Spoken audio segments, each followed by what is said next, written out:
Well, Sean Davis is CEO and co-founder of the Federalist. It's one of the best sites that you're going to find on the internet, not only for news, but from some smart analysis. He says with this Supreme Court ruling, overturning the 1973 Roe v. Wade decision, abortion is now in the ash bin of history where it belongs. Life wins. Please welcome back to the show, Sean Davis.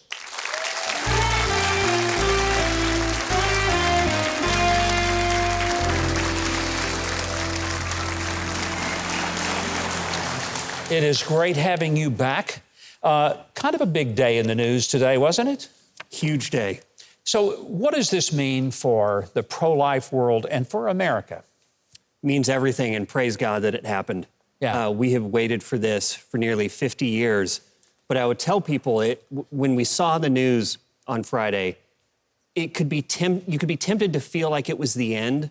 This is really the beginning of the pro-life movement doing its work, because the first thing that had to be done was getting rid of that awful decision. And then the next thing we have to do is state by state, moving through and making it harder and harder to extinguish unborn lives because somebody thinks they're inconvenient. What worries me is that some big companies have announced today, within a couple of hours of the decision, that they will pay for employees of their companies to fly to an abortion-friendly state to get an abortion, including Disney. Disney will pay for their employees. What are these folks thinking? Because I'm pretty sure they're not going to pay for the adoption expenses for someone to travel and pick up a baby and adopt them. You know, it's interesting, so many of these woke big corporations, they pretend to have this social conscience, this idea that they're out to help people. They're not. And I'll tell you the real reason they're happy to go and pay for abortions for their employees is they want their employees with their butts in their seats at work, 60, 70, 80 hours a week. They don't want to pay for their kids' health care. They don't want to pay for kids' benefits or anything like that. So these corporations just look at people like they're cogs, and these cogs appear to be more efficient when there aren't families surrounding them. It's a really kind of gross, utilitarian way of looking at people. I mean, that's a classic play of Marxism, is to treat people like things, like property, like you said, cogs in a wheel, but they're not employees valued by the company. They are simply workers that, as long as they're doing their work, they have some value. But if they're in any way maybe not up to the speed because of illness or whatever it may be, out they go, and nobody cares. Yeah, they're treated as inputs, not as people, not as unique creatures made in God's image with souls and infinite value. They're just people to be used and tossed aside, which is how the abortion movement has treated babies and children forever. It's a sick disease of the soul that causes that. Sean, I was disturbed. The President of the United States came out almost immediately and made a speech. And he was very disrespectful of the court, of the other branch of government. And I thought that that was not a good look for a sitting president to be so, I mean, it's one thing for you to write an editorial or me to make a commentary, but if you hold the office of president, should you be saying basically that the Supreme Court is a bunch of extremists and they totally are wrong and doing horrible things to the country? No, and it's especially fascinating seeing this type of behavior from a party that spent the last year and a half talking about insurrection and treason and sedition, and how dare you question the legitimacy of an election or a person in office. What was the first thing that DOJ did today? They said, yeah, we don't agree with that decision. We're going to do everything we can to kind of get around it. You have the President of the United States casting away the legitimacy of the Supreme Court. And where's the mainstream media and all that? Where's the outrage from that? There's nothing. There's nothing. And they are going to continue on that same bet. You had Maxine Waters, who was basically saying, go to the streets, we're going to fight.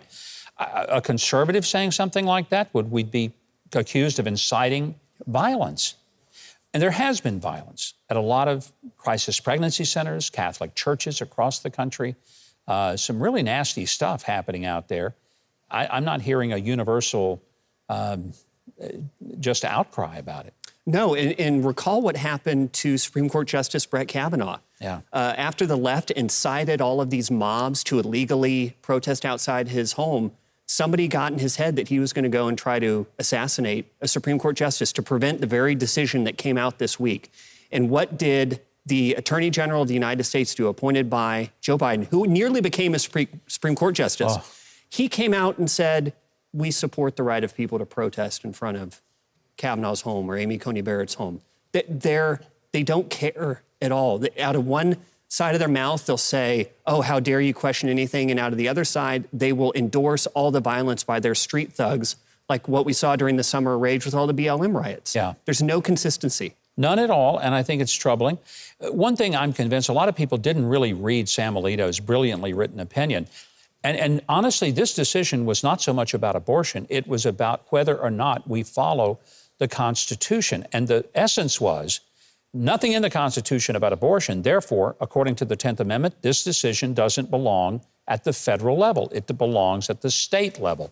That really was the essence of the decision. It absolutely was, because it's important. If you even read liberal scholars and left-wing scholars, the more honest ones will tell you that the Roe v. Wade logic, that the reasoning used in that decision was garbage. It was made up out of thin air. It had no basis in the law or Constitution or facts. And like you said, the decision today was righting that wrong. The issue may have appeared to be abortion, but the foundational problem with it is it was completely unmoored from the Constitution, completely unmoored from our history and from how we have the rule of law in this country. And it had to go. And it should have gone 50 years ago, but thank goodness it's gone now. And you know, the net result, there are going to be hundreds of thousands of babies who will actually grow up and live and be citizens of America that would have had their lives ended in the womb. And I thank God for that. Thank God for that. And Sean, thank you. It is always great having you here. Our audience is going to want to check out more from Sean and the Federalist, which is really a first-class website. You should visit it often. Now, if you want to know how, get linked up over at Huckabee.tv. We will make sure you know how to find out about the Federalist.